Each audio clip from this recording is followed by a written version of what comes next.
Hello and welcome to Book Lovers Companion, the podcast about books, authors, their craft and more. My name is Edith, and joining me for this episode is returning guest and regular on the show, author Laury A. Egan. Hello, Laury, and welcome back on the show. It's always a pleasure, always fun to talk with you, always enjoy it. So thank you. You're most welcome, and it's the same here. We love to have you on. The teacup sends some cards, like I said before. And like I also said before we started the recording, your book Fair Haven is quite the story. A little bit of intrigue in there, I think, for a bucolic little town in New Jersey, which is actually only a few miles away from me. I grew up in Rumson next door, or I went to high school there, so it was Rumson Fairhaven Regional. So it's a town I know very well. It's a very sleepy little quiet town, very, very prim and proper, but I had fun. You had fun writing it, and I had fun reading it. And like you said, you know it quite well. The region, the area, you know quite well. And what can you tell our listeners about the plot and the characters? Because they go together in the book. Without giving too much away, of course. What can your readers look forward to when they take up this book? Well, I think American crime fiction / thrillers tend to be a little more on the violent side and with a lot of, I don't know, the writing may not be so important and the characterization isn't as important. For this book, because of the kind of writing I do, which tends to be character oriented and psychological, uh, I had sort of almost a British mentality, because I think the Brits do this very, very well, and I always think of Midsummer Murders or some of their wonderful series like that, where that one is in a small town, similar to Fairhaven. Everything looks really pristine and lovely, everybody's walking around or riding their horses or whatever, and, in many ways, there are similarities to that series because, the violence actually happens in the first little tiny prologue, which is really small.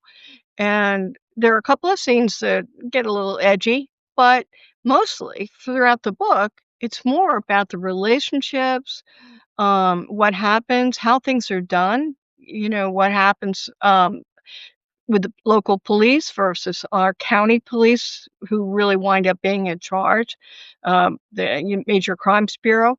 So it's a combination of what the police are doing, both sets of them, and the main character, sort of the main character, is Chris Clark, who is a forensic photographer, and she has been asked to photograph the crime scene. So, she had quit that job for a while and was doing much more, exciting things like, fashion photography in New York and things like that, but because she was right there and they needed somebody, she stepped in. So that opened a sort of a can of worms because her lover, Kate, was one of the suspects.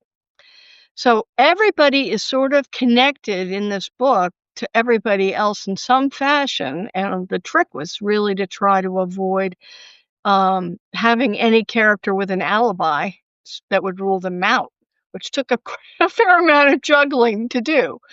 And I think that the plot is really moves along. There are quite a few characters. It's a fairly big book, at least for me, not necessarily for a reader. I don't think it's going to be a slow read or anything, but um, I think the town is a beautiful old town, and that the setting is really nice. It's alongside a very beautiful river, and it goes back to the Lenni Lenape Indians here for centuries ago, who had camps right along the river here.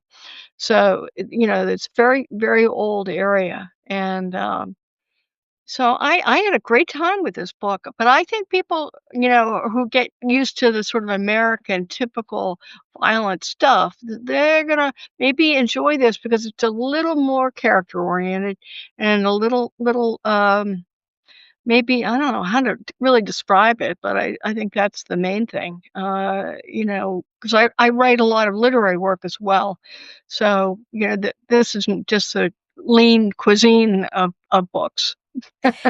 It isn't, yes, true. It's more the whodunit, like you said, what Mhm. we would expect from a British author. And I think that what makes it so interesting and intriguing for me, made it so interesting and intriguing for me, because I got the joy of reading it beforehand. Thank you for that. And um, what I was also, like you said, you have this short description of what's happened, and then we are fully involved in solving the crime through more or less the eyes of your main character, Chris Clark. We also get a little bit insight on the police, but it's Yeah, mainly her who wants to find out what's happened, and we also get an insight on the victim. Because isn't yeah, it also the question, if you want to solve the crime, you should know the victim? Isn't that also true? yeah, and her story is really told from the angles of the various people that she's been involved with. She was sexually promiscuous, male and female, and, which, added to the ability my ability to make everybody suspicious.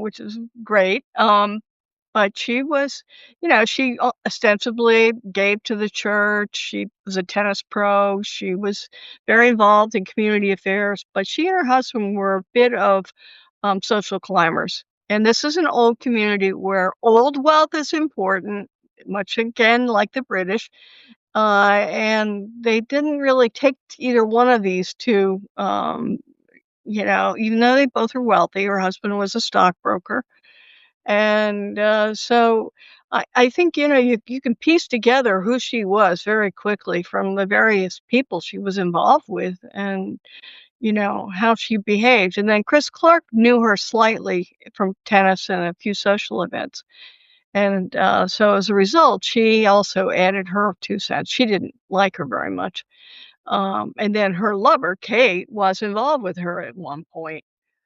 So then that threw in another whole angle, so it made Chris a little suspicious that maybe, she was involved in the murder. And the police were thinking that too. So there are a lot of possibilities here of who could have done it, and they all could have done it. They all could, absolutely. And I have to say, the victim, she wasn't a very likable character, was she? I Yeah. mean, she had it coming. It's not a nice thing to say, but in a way, how things go in the crime Yeah. fiction world. Yeah. Yeah. Yeah, absolutely. And I have to admit, though, that since you mentioned her, Kate Morgan, Chris Clark's lover, mm, she isn't. At the beginning, I understood her or I liked her. But at the end of the book, I have to admit, Laurie, I didn't like her that much. No, I don't blame you. That's correct. What happened is that she wants to try getting custody of her son Robert, who Right. is a little brat, basically, from her drunken, promiscuous ex-husband Harry, who's frequently unemployed. So she thinks she's got a chance at it, and but she's worried about being labeled a lesbian, and Harry knows about her affairs. Yeah, or one affair, and that she's living with Chris, so she is torn between trying to get custody of her son, which means she should probably move out of the house and end the relationship with Chris, but she's torn about that, and so I think a lot of the conflict she has is between these 2 choices, and, I think that that's a pretty accurate a lot of parents with children who are in a situation sort of like this, they get very, very unsure what to do, whether to lose a major relationship or go for custody of a child, and that's a big decision. And since the book is set in 1994, is that even more true than today? Would you say? Absolutely. I mean, back then, yeah, particularly if you got a conservative judge Yeah. or whatever, and one of the, Harry's a lawyer says, "Well, she's in a lesbian relationship," that the first time around, that damaged her custody, Yeah. chances. So, she's very fearful about that happening, and I think it was a realistic concern. Yeah. Yeah, absolutely.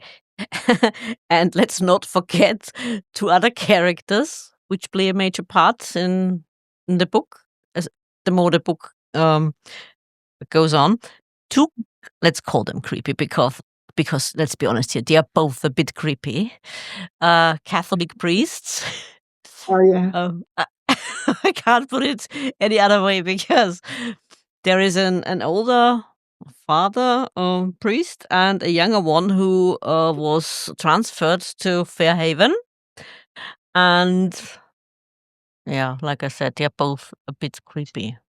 Yeah, well, the Mm. older one, I sort of went on the sort of typical trope of the overweight, priest who eats everything in sight and just, sort of full of himself, literally, and the younger one is a little more, unsure of himself, I think, and he grew up, because his parents were killed in Sicily, Yeah, uh, in a mistaken, road, gunfire event.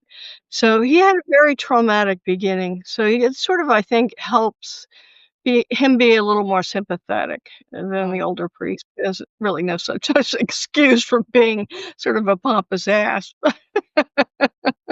true, true. And he seemed a bit more sophisticated in the beginning, Yeah, to be honest. yeah. Yeah, to be honest.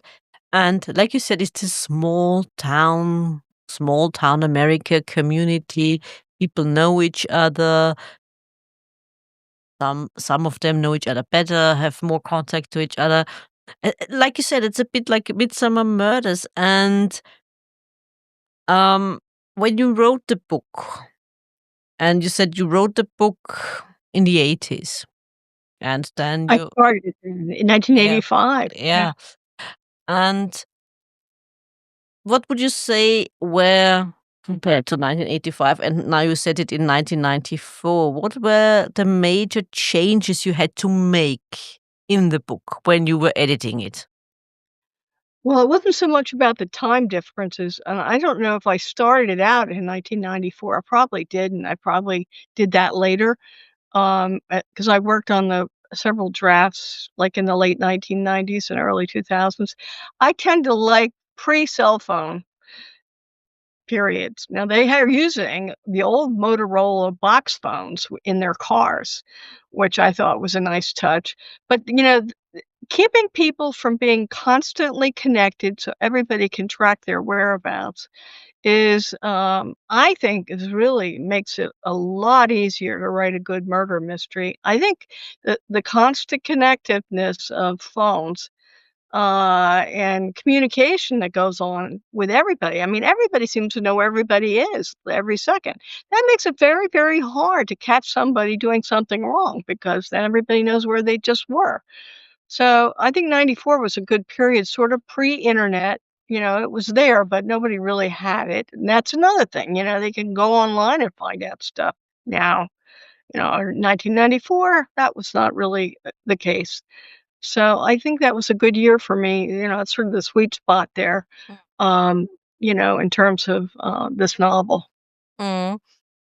And what about the research? Because now, I mean, we're in 2025 and we take things for granted, and sometimes we do remember things sort of the wrong way. Did you have to check a lot if your memory uh was correct or not? Well, what I got into trouble with was the stupid presumption that a local police department would handle the murder. And it turns out that that wasn't the case. I had a Fairhaven policeman who had just, retired from the force and moved to another, company, read the manuscript, and then he started pointing things out to me, and, oh my god, I almost died, because what happens is that even though, the Monmouth County Crimes Bureau is in Freehold, which is, maybe 25 minutes away, they oversee everything. They bring in their forensic people, their lab techs, everybody.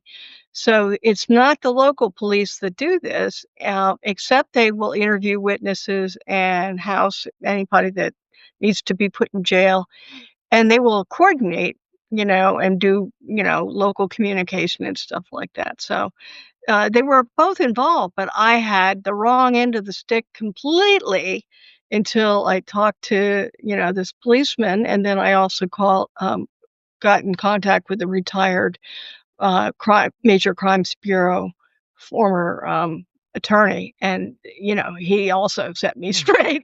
So I had to really turn this book on its head and really rewrite a lot of Wow. things because of my stupidity. I just didn't have any idea.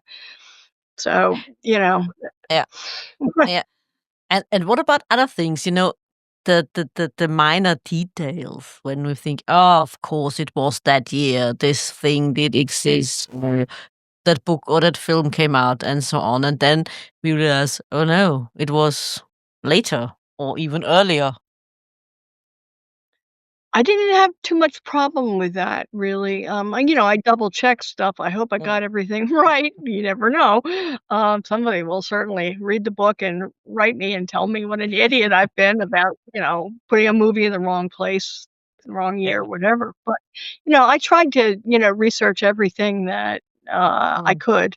Mhm. And as I say, the major issues were really about the mix up between what the local police would do and then what Mm. the so I had to find reasons, for example, for Chris Clark to be the forensic photographer because normally she wouldn't have been, but she did have all her Yeah. credentials in order, and she knew the detective who took over the case for the county. So, and there's a little interplay between the 2 of them because he's sort of interested in her a little bit. So, intrigues all over the place. Yeah, absolutely, absolutely. And I was also fascinated by the fact that within a chapter, you had a lot of scenes, meaning we constantly get different points of view all the time. Mhm, Especially, I found it especially intriguing at the beginning after the murder happened. And then we get, I don't know, the police officer, we get Chris Clark, and we get other people's point of view at the same time, or it felt mhm. at the same time. I suppose it was intended to feel like that. Yeah, well, the book is divided into, days, and then those are subdivided into morning, Yeah. afternoon, and evening. And then within those, there are little, a couple of paragraphs or Mm, sometimes yeah, a couple of pages, uh, in one telling what the character, is doing, and so they inform and give pieces of this puzzle, to the reader. yeah, And, there so as a result, I think it reads pretty quickly because the bites are pretty short. yeah, It's not like, you're gonna go 10 or 15 pages, before you get a new chapter. yeah. So It's absolutely faster pace, makes it for a faster pace when you do it like that. mhm, mhm. Yeah, absolutely. And that's intriguing, especially for a murder mystery, you know, not, dancing around the subject for too long, but giving you the idea where we are going.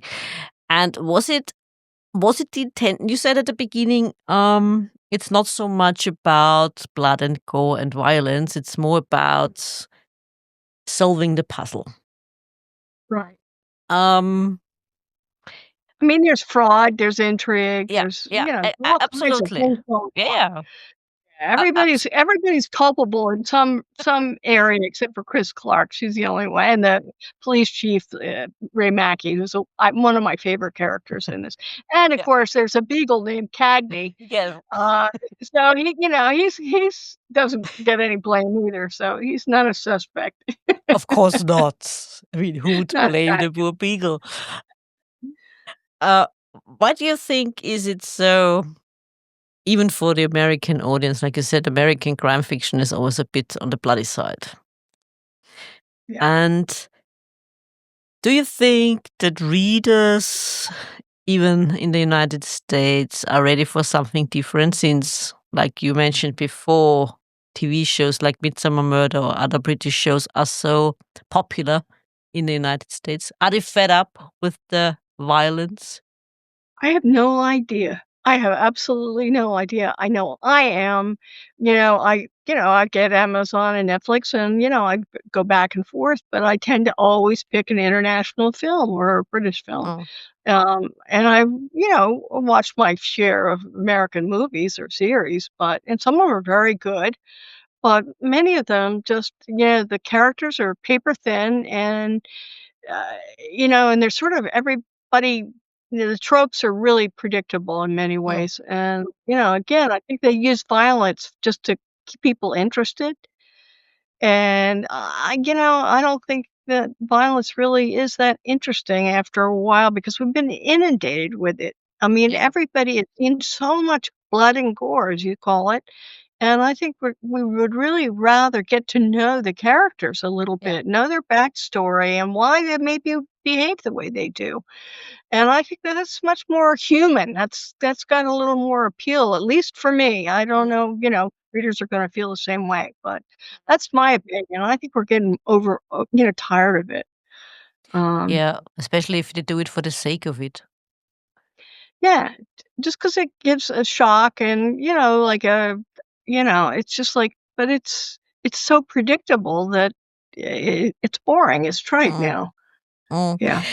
And besides from Chris Clark and the police chief, mm, who was for you the most likable character and Well, the those 2 least likable character? those 2 and the Beagle, yeah, Yeah. they're the most likable for sure. Yeah.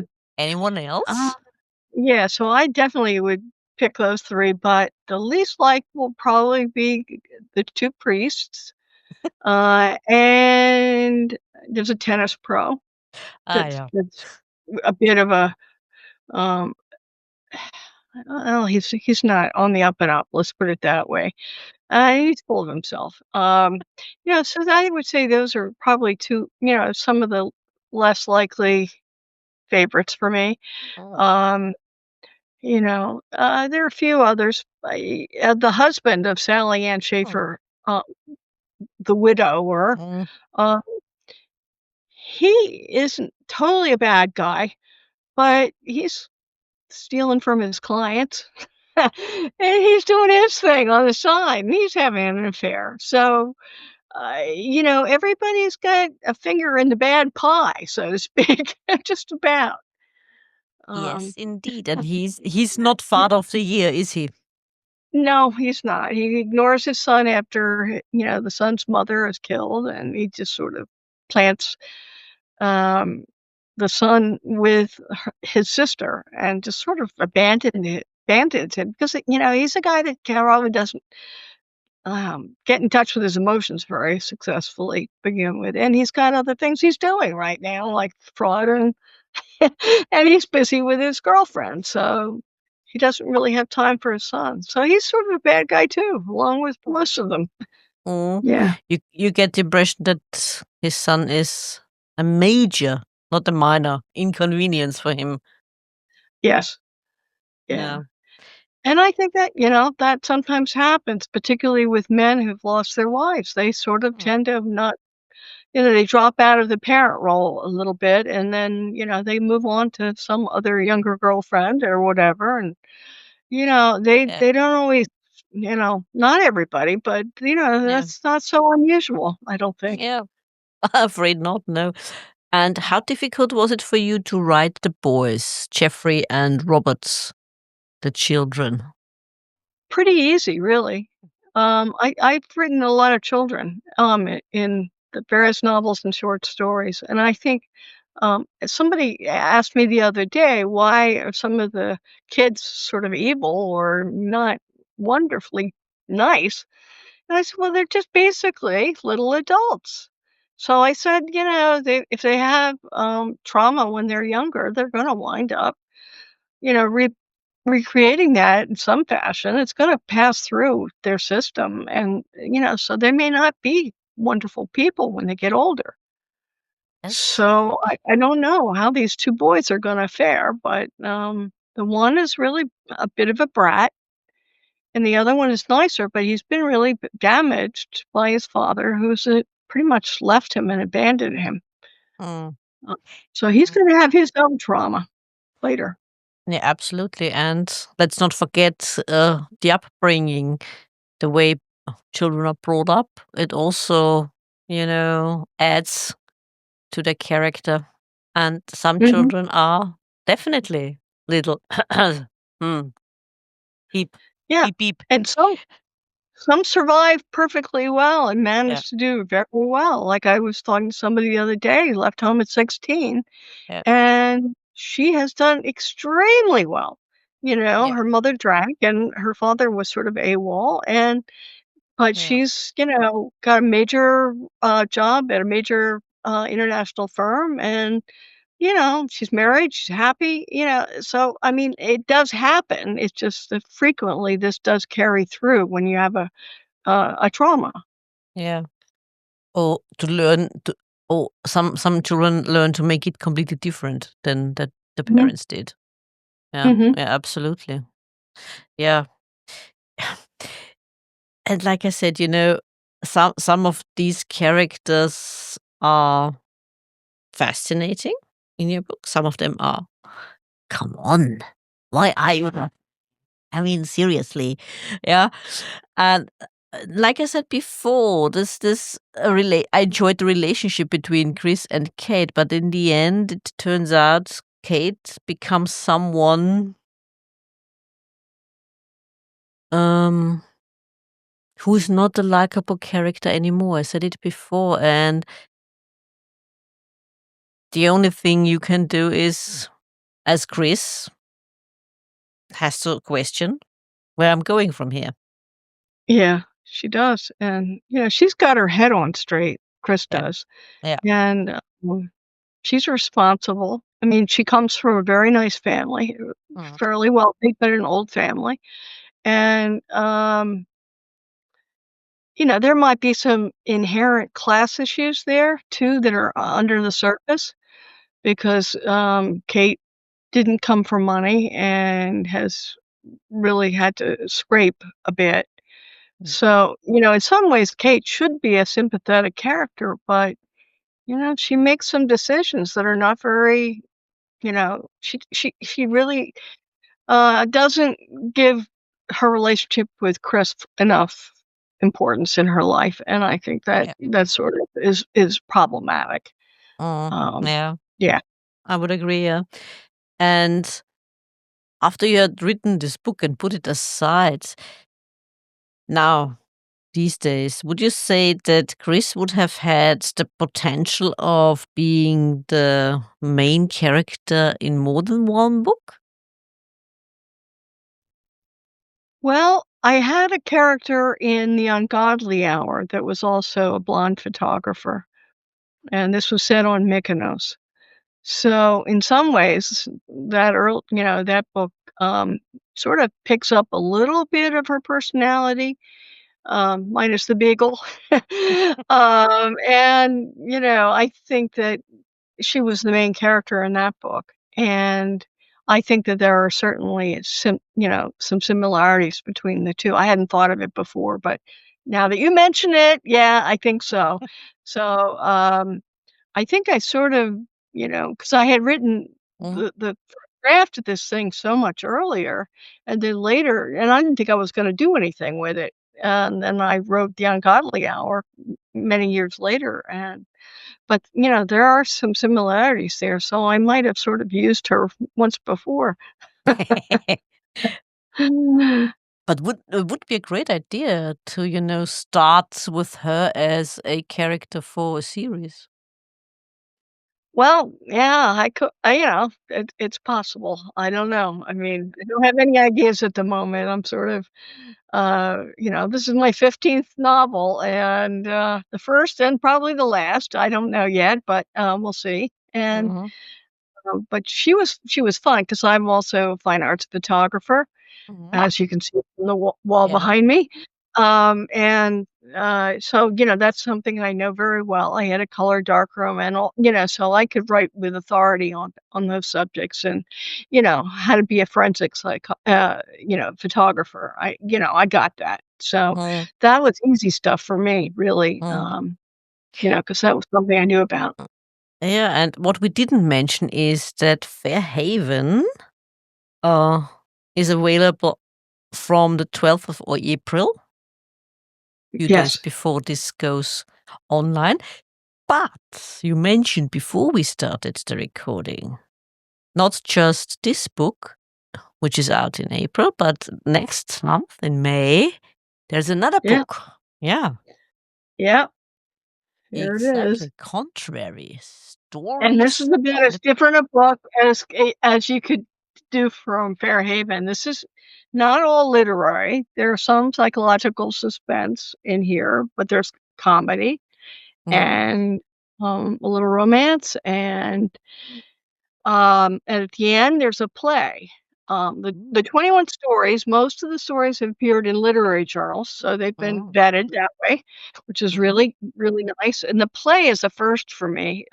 It's a drama, and it's about 2 women. One is a therapist, and the other is her client. And the client is a photographer for major magazines, and she had a accident over St. Croix in a seaplane that crashed. And so she's partly disabled. So she doesn't know whether this is going to be temporary or permanent. She's, lost the use of one eye and one hand is really bashed up. So she's dealing with the potential for disability for a long time. So the therapist is coming to the house to discuss this and work it through.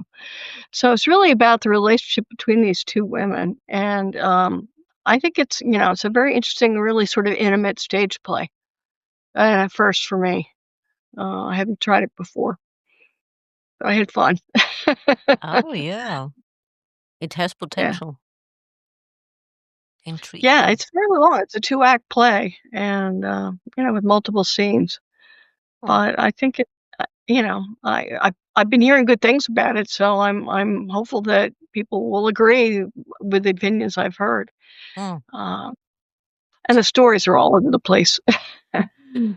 Because, when you mentioned this fact about the photographer and the plane crash, and the question is, um, how do you move on from there?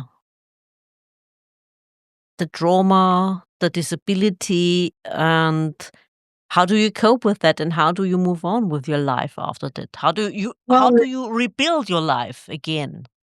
it's very difficult because she doesn't know what's gonna happen, Yeah, and her livelihood is definitely yeah, jeopardized because yeah, they're already canceling, shoots that they had yeah, planned internationally, and she can't obviously go and do them, yeah, so she's got financial concerns as well as emotional and yeah, psychological concerns.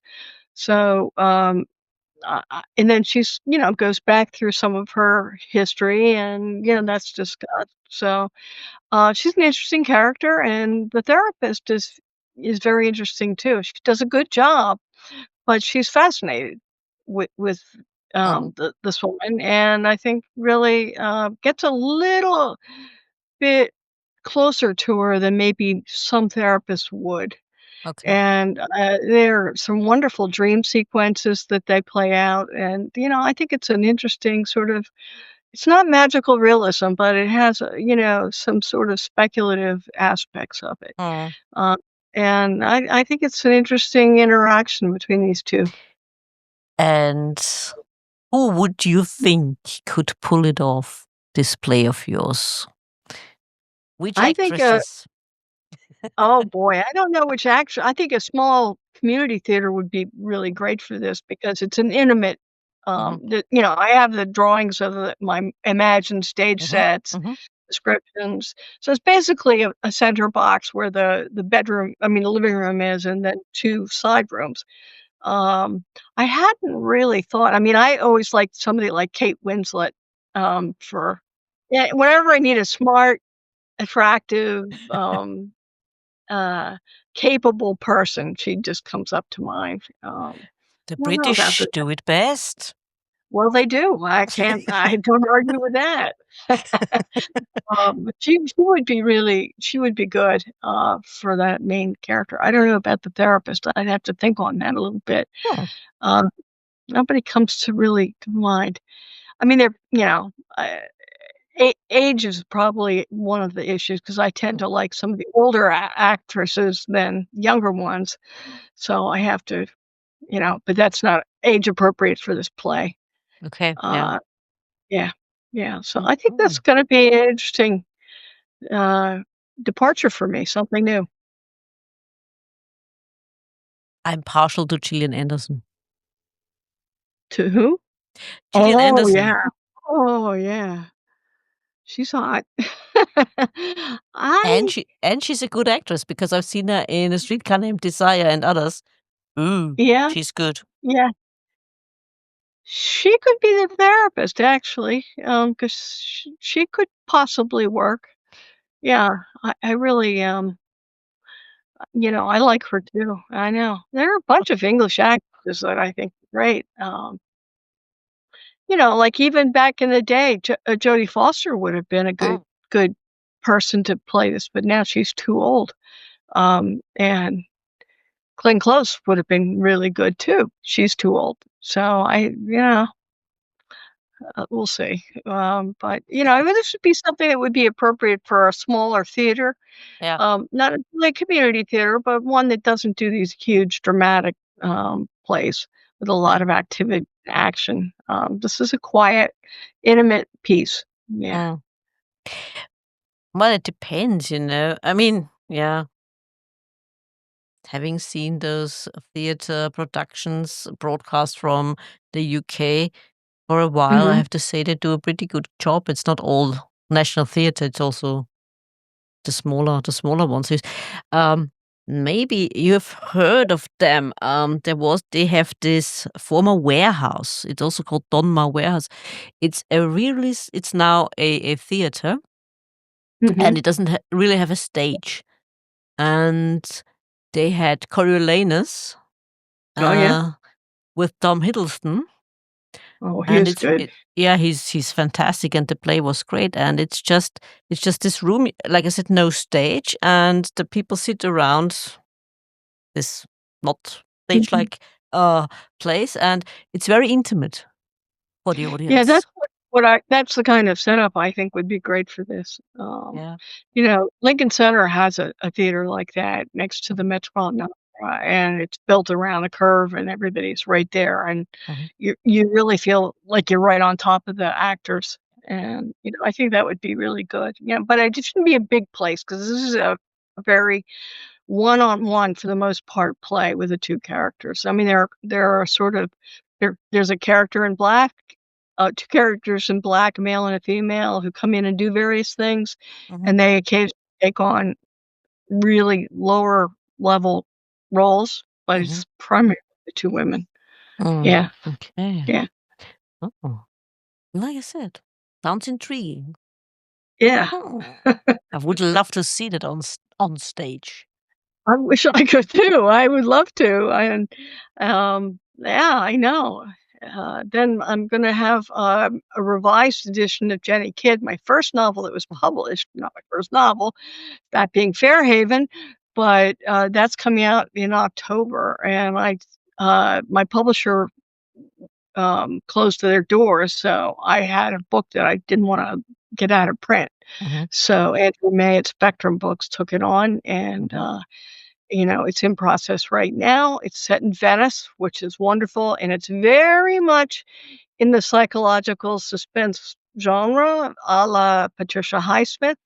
Mm, There's a lot this was a rea she was a really strong influence for this first book, and, uh, I I don't know if you saw Saltburn, the 2023 film. It got quite a few awards, but it was very strange. This has got some of the same themes, but, because this book, when I came out, it was a little too, uh, I don't know, erotic, exotic, I don't know what the word would be, for the times, okay. whereas Sulphur, when it came out, just didn't raise an eyebrow, so I think I wish I could get a hold of Emerald Fennell, who was the writer-director on Saltburn, because I think she would really like this book, but Mhm. I can't figure out how to do it.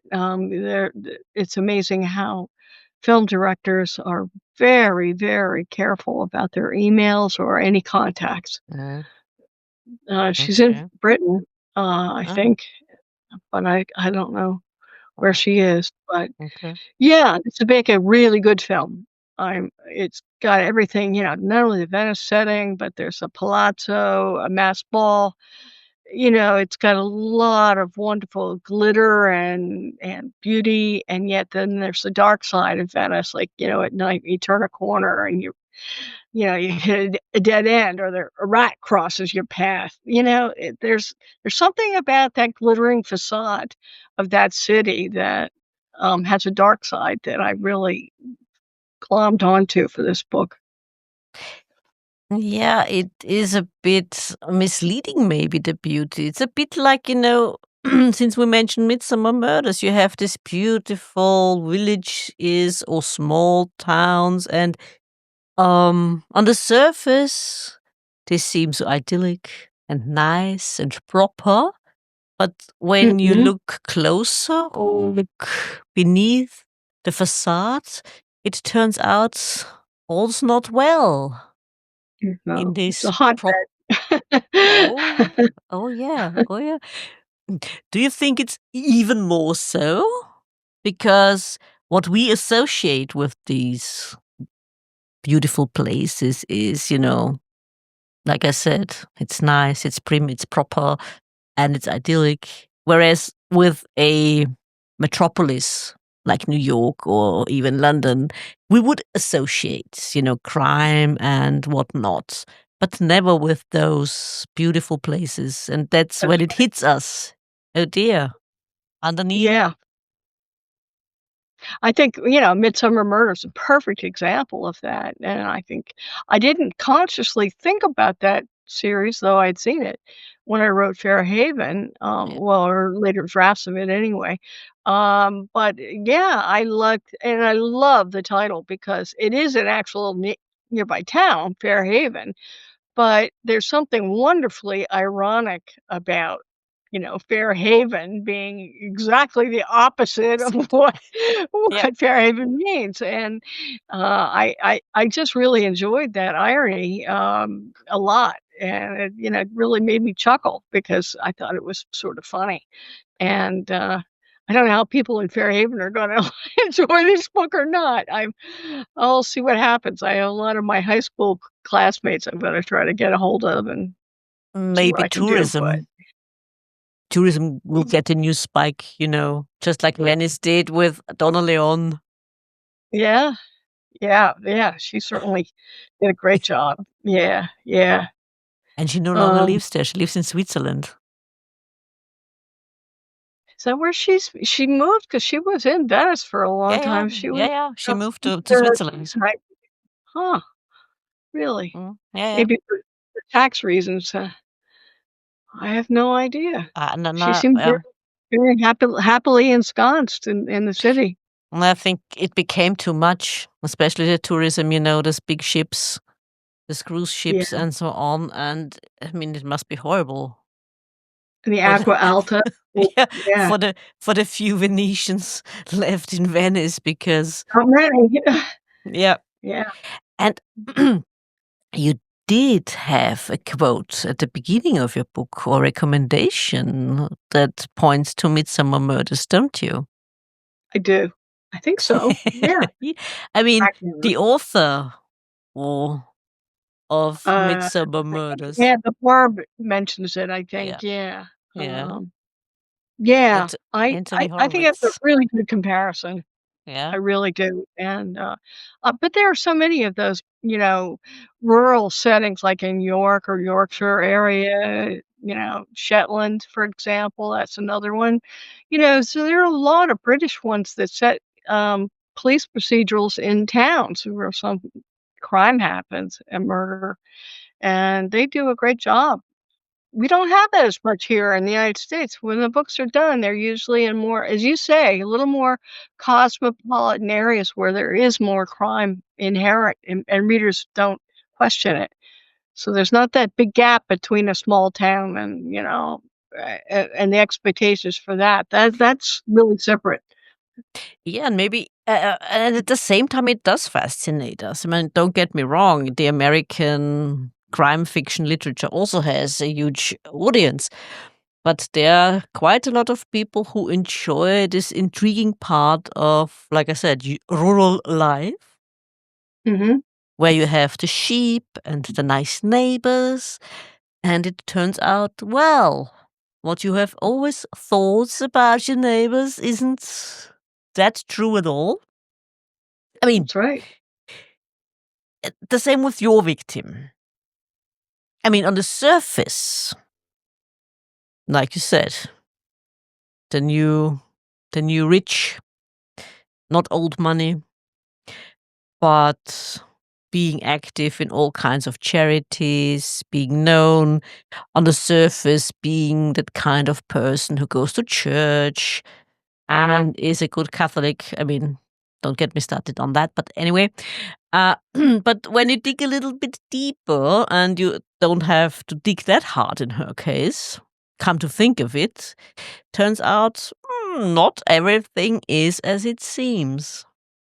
No, And here we no. are with what's beneath the surface. It's intriguing, it's scary. You wouldn't expect it in this small community, and yet here it is. I think there are a lot of people that are trying to, appear one way and are actually quite different. They're Yeah, putting on, a good facade. yeah. And Sally Ann in particular, as I said, is a social climber, as was her husband, as is her husband, and they're out to make money, they're out to be, to enter the social group that is in Fairhaven, which is, pretty upper class for the most part. Mm.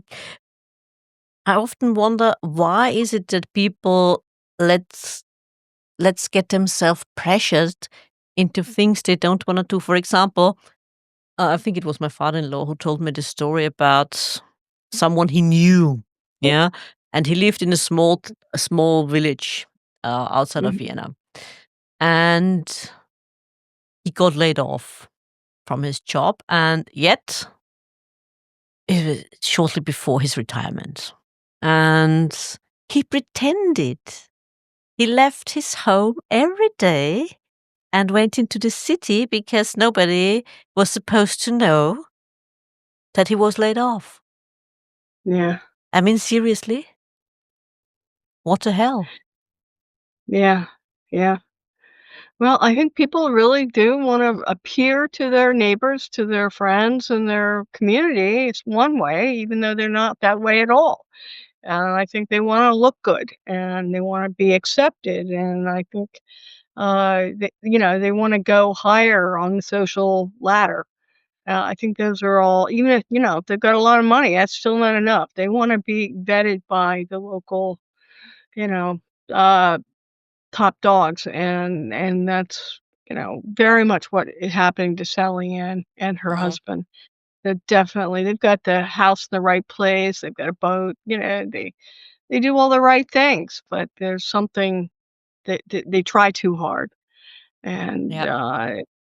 and they don't have the class. They just don't have the dignity or, a sense of appropriateness, and they overdo it.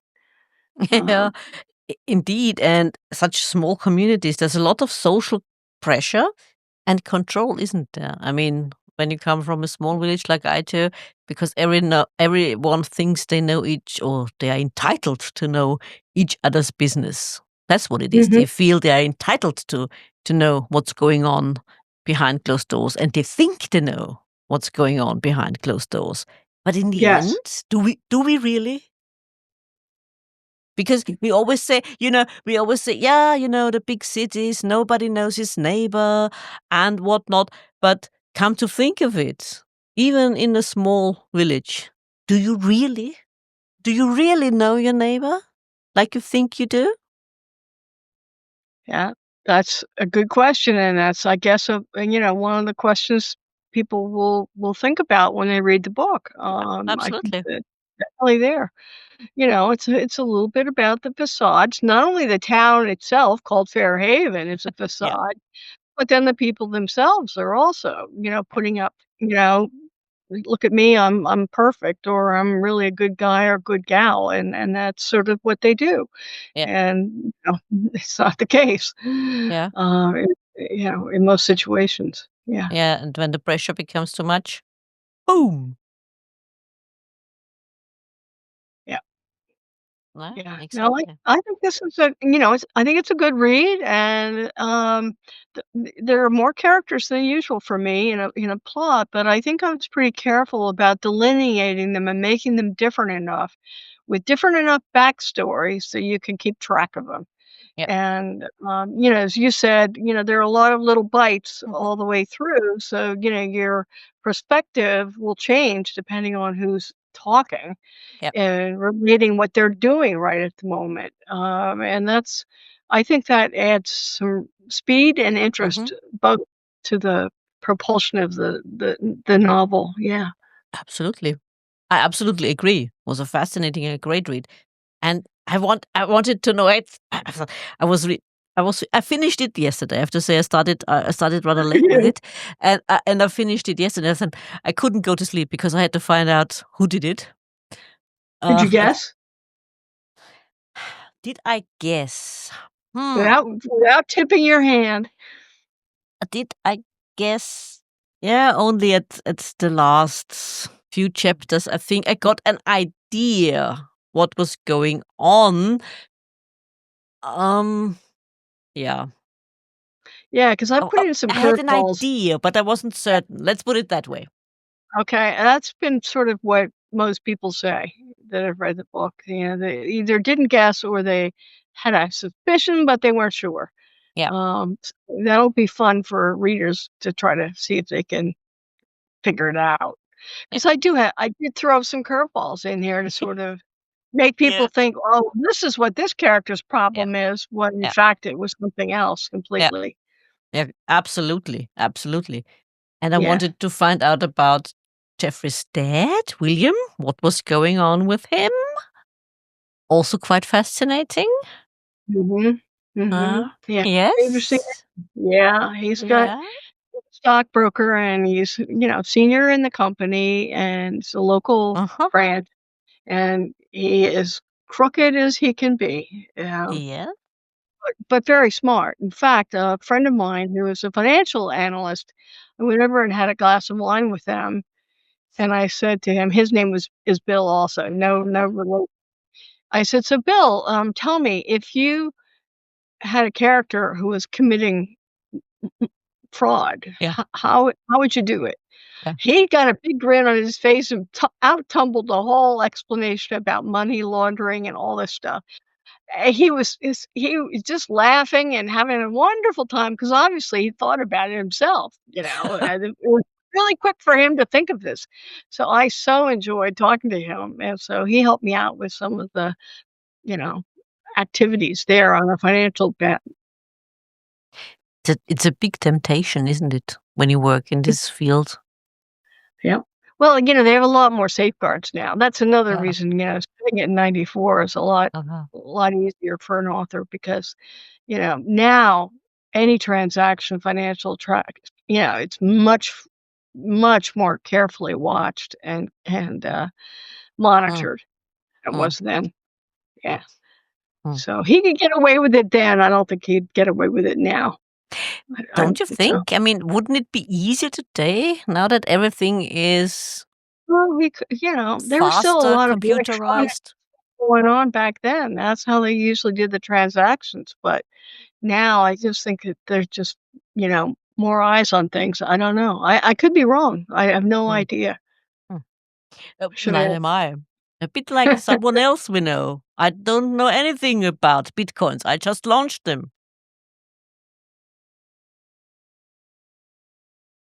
Well, anyway, Laurie, is there anything else you would like our listeners to know?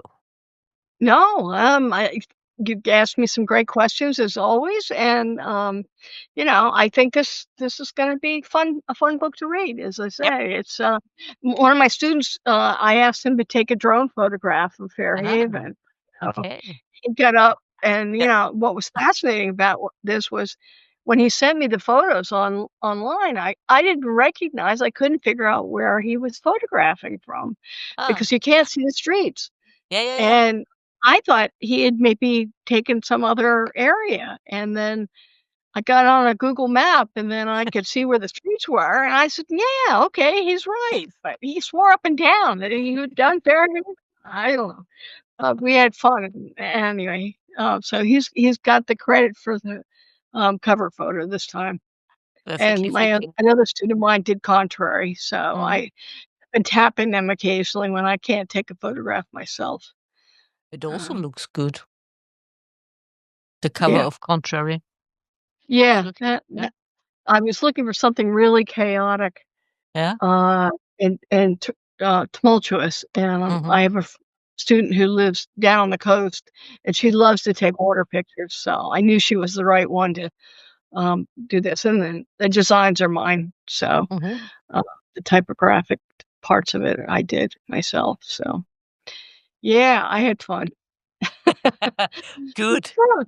Try the book, I Yes. think you'll Yes. it's a good beach read, but it's a good spring read too. Absolutely. Couldn't agree more. Laurie, as always, it was an absolute pleasure having you on. My my pleasure. Please wait for me in the green room. I'll be with you shortly. Alright, well,